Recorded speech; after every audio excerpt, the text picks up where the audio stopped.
This podcast is part of the Pull Up a Chair podcast network. Let's build community through connection, conversation, and collaboration.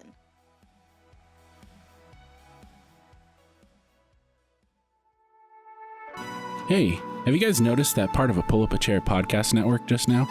We're part of this podcast network supported by the Pull Up a Chair Foundation that supports development through gaming, conversation, and community.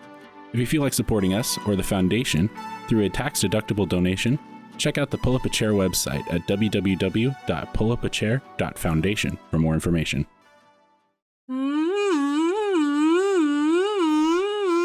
Hi, welcome to Radio Adventure Drama Theater. I'm your hostess, Allie. Welcome to the continuation of Echo Realms. And today I'm joined by Christian playing Cold Black Moon, Andrew as Burn, and Patrick as Ben. Alright, well, I am none of those people. I'm in fact Shelby, the random person that hangs around all of these people. And I'm here to bring you... Wow. Well, Christian is in charge of sound mixing, and he's gonna be snarky as fuck today, apparently. That's right, Christian, I am funny, thank you. So today we're bringing you sort of a summary of what happens in the first arc of Echo Realms for some of our new listeners and some of our older listeners who might have forgotten what's happened because these guys talk a lot. So, you know, it's easy to forget what the hell they're talking about because they just ramble.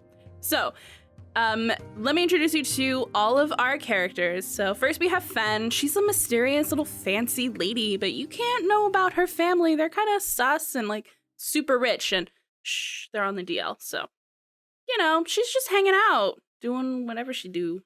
And then Burn is a man whore. He's like, I'm gonna fuck all these people. But he also used to be in a cult, so like, and so Cole is a precious baby, a literal kitty cat, and he does nonsense. Cat. He's a kitty cat. And he's got a little sob story background. His family is like precious babies, at least the ones that are alive. Anyway, so the episode starts out with them waking up in a basement after 3 years, because that's like not at all creepy. And they find that they have broken the literally entire world because they tried to time travel like the greedy bastards that they are. So when our players like literally broke the world decided to fuck with them some more too. And it broke apart their little like thingy that Edith had made to try to time travel and into like 5 different slabs, which each represent like one of the gods. And so now what Edith sent them out to do, because she's lazy and won't do it her fucking self, is to find all of those slabs again and like bring them back to her so she can like fix what the fuck she fucked up anyways. Which is where they're off to now.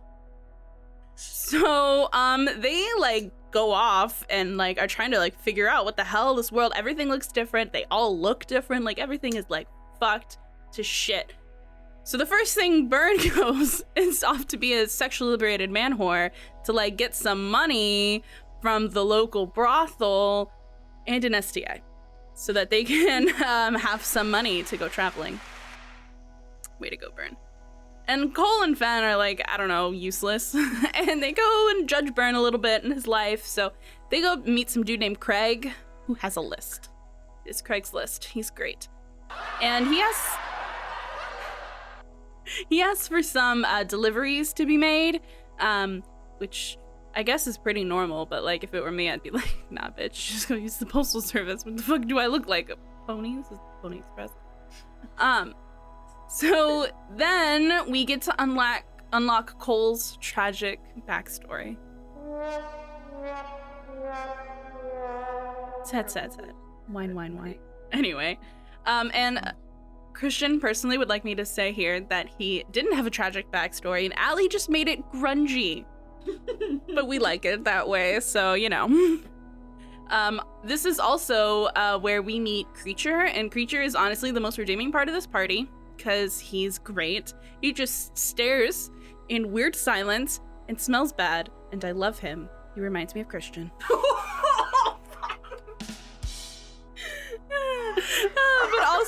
Cole's mom and dad are kind of precious, and they're great. They're like, oh my god, my baby's back from war. Ah! But it's not like war, you know. It's cute. It's adorable. You know, his brother's dead, so they're like, yay, at least we have a son still, so that's nice. They have 2 sons. Well, they had 3. Then they ended up with 2. Oh, so they had a spare anyway, so it's fine. Kill the spare. Kill the spare. Anyway, so now that they've got some money, both from Burns' little escapades and Craig and, you know, Cole's very lovely family, they decide to take a cool little blimp ride. Woo, fun, dragons, I don't know. And gravity goes really fucking stupid. Like, it just doesn't, like, exist anymore. So that's part of, like, what they fucked up that they gotta fix. So, they arrive at this town called Tradeport, and they, decide to go to Fenn's, like, apartment, because I guess she used to live there, so cool. And on the way, they, like, noticed that the books that Craig gave them to deliver were, like, kind of fucking weird, and it tried to eat them because that's what mimics do. And so they kill it, as you do, because this is D&D, and that's sort of the purpose of it. They decided to, like, pick up the goo, like it's like guts that were left out after they murdered it, which is, like, gross, but, you know, whatever. Anyway, so they go off to the library to find Craig's brother at the university and do some Inspector Gadget investigating. I'm sorry, here's my kazoo. There you go. All right, and while they're at the university, they piss off the Dragon Queen lady by telling her that they're the ones that fucked up the world in the first place, and she very angrily tells them that they're gonna fix it, or else they're gonna be a snack. I mean, creature's already a snack, but... and then she, like, gives them a list of places to go to, like, find these, like, bits of the gods that they're looking for or whatever. I don't know, I don't pay attention to that shit. So, to kill time before they can, like, leave this town, they go to, Burns' old, like, madam's brothel? I mean, I guess she was a professor. I don't really know what was going on with that, but she owns a brothel, and she's, like, a gender women's study professor. Like, she seems pretty cool. So they go to, this brothel called Mages Get More, which is excellent naming. Thank you, Allie. And... she hooks them up, but, like, not sexually, like, with, like, money and shit. They all go to the tavern to go meet Chuck Testa. And, like, he tries to sell them some stuff. I don't know. He was, like, a really charismatic dude, but I don't quite remember exactly what the fuck he wanted. He was, like, trying to sell him stuff. Like, he's a little, like, salesman. And his whole thing was, like, no, Chuck Testa. So Fenn gives him a stick that, like, just when you, like, hit it against things, all it does is say, nope, Chuck Testa. And he's like sold. He thinks that's the coolest fucking thing on the goddamn planet. And I relate to that. I really do. And he asked them to get some pixie toes for him for, like, a side quest, which is, they didn't ask what he wanted the pixie toes for, which personally would have been my first question. Like, why is that your request? But now they're like, yeah, sure.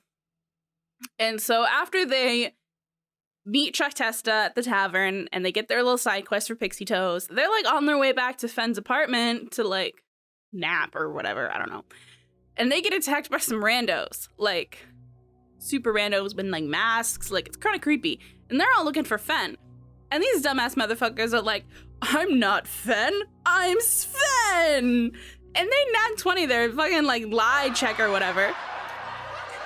And the randos are like, oops, my bee. And they fucking believe it. And then Cole just murders him anyway, like the asshole that he is. It's a real fall from grace, I must say. I'm disappointed in Cole. Anyway, so they go back to not Sven's apartment.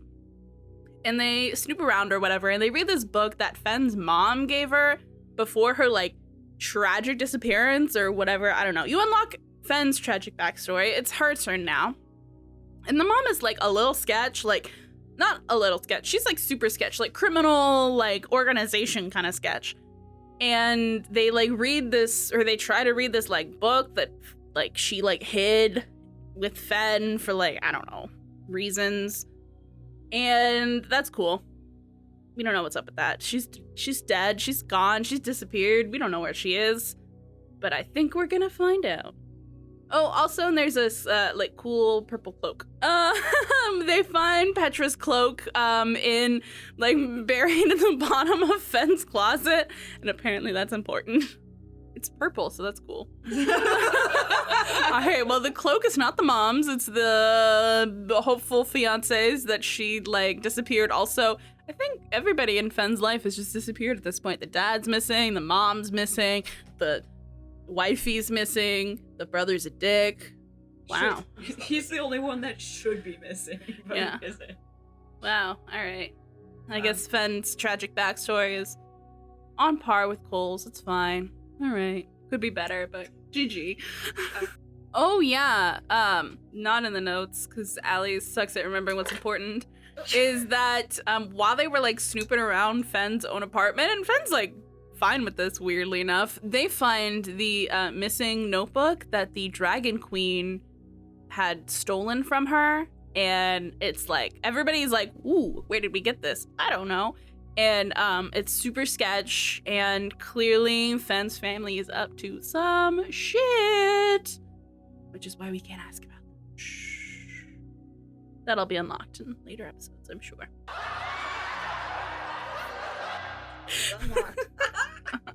All right, so then they are done, like, snooping through Fenn's shit, and they decide that they're going to go to Cobfield, and Edith sends them, like, some, like, you know, stone so they can, like, text back and forth, but whatever, nobody cares about Edith anymore, so they're just gonna keep on keeping on. Yeah, they should just fuck her over, because that's exactly what I did when I playtested this whole thing. I was just like, yeah, it was totally Edith's fault, and, like, threw her under the bus, and it was great. Anyway, so they meet some, like, on the road to, like, Cobfield, they meet some, like, creepy bad guys named Shatterkai. Carl. Yeah, these notes say Shatter Carl, and I'm like 1,000% sure that that's not right, but we wrote these notes when we were drunk, so excuse us. So they run into these, like, weird, creepy, like, Razgul type Shatterkai bitches, and Cole, like, pulls a Kronk in Emperor's New Groove and uses some squirrels to go, like, chat with them. And he's like, squeak 'em, squeak 'em, squeak, squeak, squeak, squeak, squeak, squeak. And the, like, squirrels, like, run over and, like, spy on them and, like, run back and go, squeak 'em, squeak 'em, squeak 'em, squeak. It's great. Honestly, that's precious, and I 1,000% approve. Anyway, so they're like, ooh, these guys are, like, hella sus, but we're just gonna keep on keeping on to Cobfield, keep an eye out for them. And then they run into pixies, almost like the GM made that happen. Wow. So Chuck Testa told him to find some pixies, and so they do. And the pixies, like, fuck our group over a little bit, which is kind of sad, but not that surprising, because they kind of suck, as player characters do. So yeah, but they eventually get to kill some pixies, and they cut their toes off, which is super gross. But capitalism, I guess. Like, the things you do for greed is nasty, but moving on. So after they cut off some pixie toes, they go and fight some zombies, and they also suck at that. And Christian especially gets fucked over. But Fenn, like, destroyed them, so, you know, silver linings and all. On their, like, way to this Cobfield place, at some point during their traveling, Byrne had gotten, like, this feather beard, which is kiki, I guess, but, like, he like sneezes that shit off as they like enter Cobfield, and you learn that he was definitely in the Cult of Mask because he's got a giant fucking tattoo on his face that like shows he was in the Cult of Mask. Oh, was it a little tattoo? It's on his chin. I'm sorry, any tattoo that's on your face qualifies it as a big ass tattoo because it's on your fucking face. So he definitely gets outed as being part of a cult, which we totally saw coming. And they meet Kargan, aka Harambe, and he's just like a perfect little baby, and I love him too. You can tell that my favorite things about this are not the people that play it. She's personally offended here. This is my job, is to just roast you for an hour on your own podcast. That's what you asked me to do. I'm delivering. Anyway, so they're like in Cobfield hanging out. They're trying to keep a low profile because they've got to fight some like champions later on to try to get into this church of Wenharwith or whatever.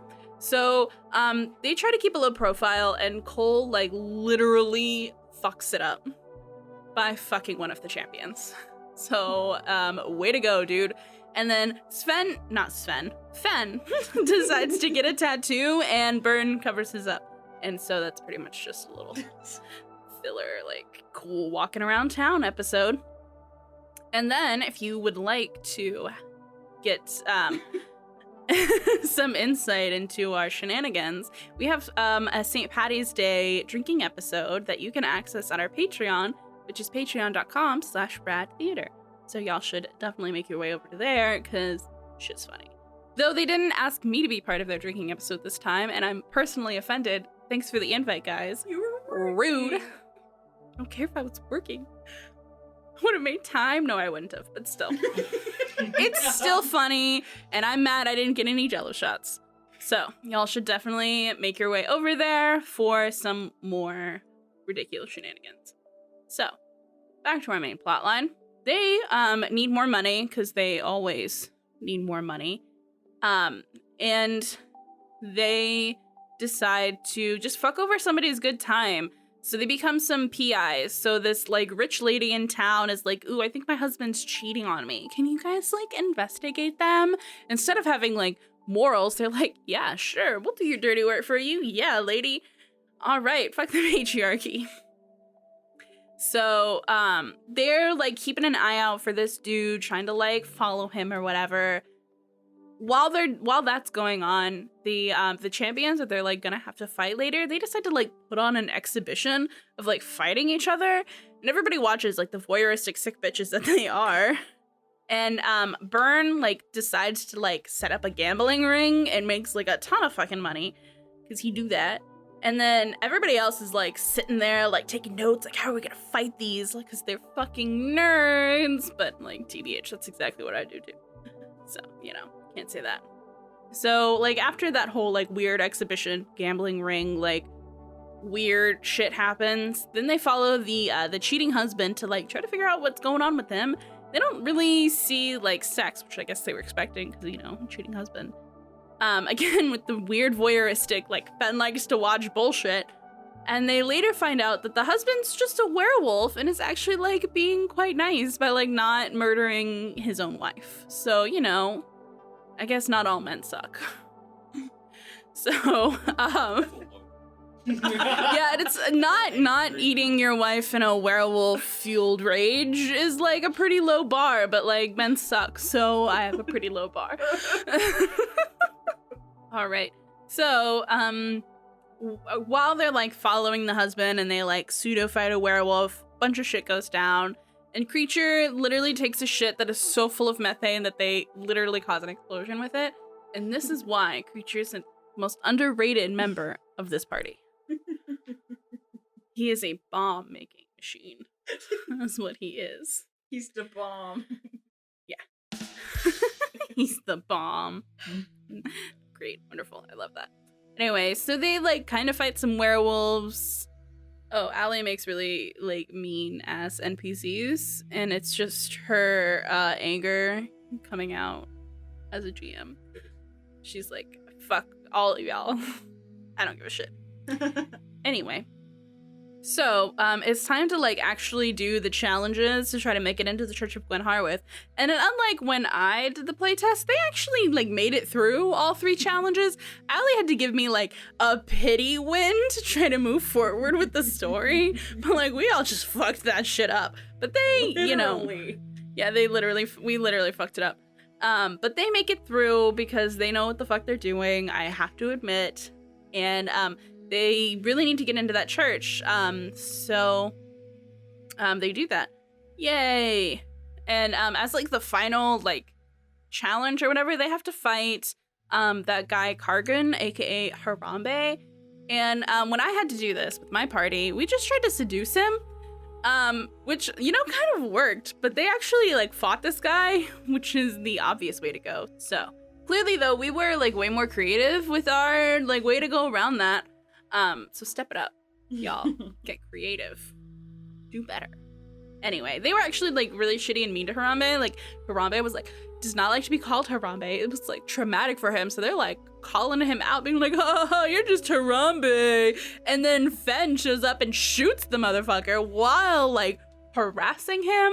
Like this is just uncalled for, y'all. Jesus. They win, but like at what cost? Because Harambe now hates them, and Harambe could have helped you, but nah. Now he's like, fuck these bitches. Fuck them. But like not in a fun way. So, he's definitely not gonna help them steal what they need. So, good luck, bitches. Anyway. So they like get into the church and they see what they need to steal. Like it's right out in the fucking open. The problem is that it's in this fucking church full of strong ass motherfuckers who had to fight the strongest ass motherfuckers to get into the church in the first place. So that's gonna be a problem. And you know what would have helped? If you had an insider, might have been willing to help you. If you didn't fuck it up. Just saying. Just saying. So when I played through this, my party decided, hey, you know what our solution is to try to steal from the church is that we should just burn down the entire village as like, you know, a distraction to then go into the church and steal. And that was a little much, I must say. So their solution is like to just break in like normal criminals. So, you know, way more reasonable, but like still not very creative, y'all. Get those thinking caps on. Use your imagination. Anyway, so they're being like boring normal criminals, and Burn is like invisible and sneaks his way into the church to like steal the thing, while Fen and Cole like take the blame, because that's always how things go in a friendship. Also how things go in a criminal ring. There's like one person that like gets away and gets the money, and the other ones are like left to rot in jail, so that's always fun. So Cole and Fen take the fall, and then they get like attacked by a literal fucking cloud of just evilness that's made up of like all parts of all of the different gods. And Allie wanted me to put in, does a 34 hit? Does a 34 hit? So they get their ass beat by an actual cloud, which is kind of great. I love that. But they survive, and then Cole gets the zoomies. By that, meaning he, like, gets a new feat where he can, like, go real fast. And, so he gets everybody back to fucking Edith real quick, very fast. Zoom, zoom, zoom. And, they give her this lab so that she can, like, try to fix her own problems for once, instead of, like, putting it all on them.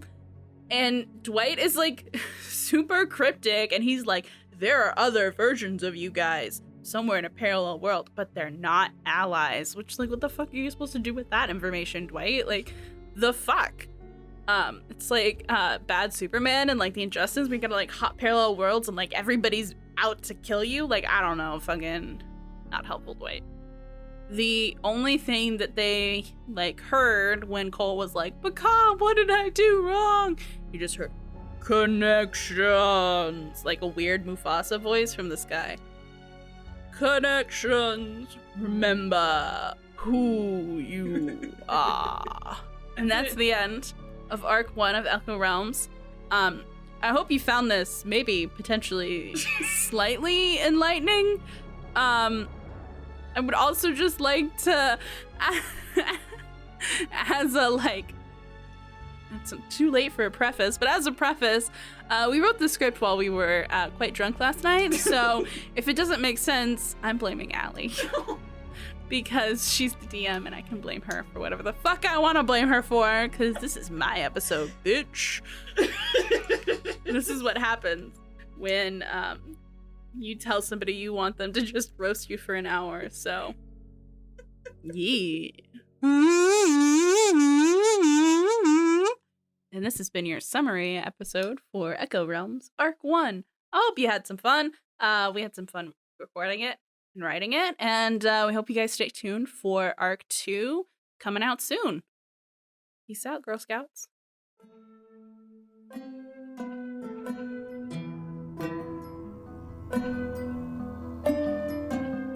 Thank you for listening. If you like this sort of thing, please subscribe to us on a popular podcast listening platform like Google, Apple, Spotify, or Stitcher, and follow and like us on social media at RADTheatre, spelled the right way, RADTheatre. If you'd like to support us and get bonus bullshittery, merch, and maybe even play some D&D with us, please check out our Patreon. Thank you. And of course, stay safe out there.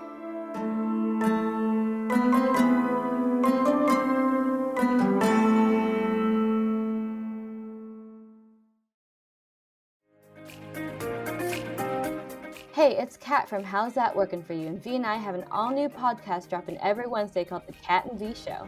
So if you liked our sillier episodes from How's That Working For You, join us here because who knows what juicy tea we'll dish up for you next week.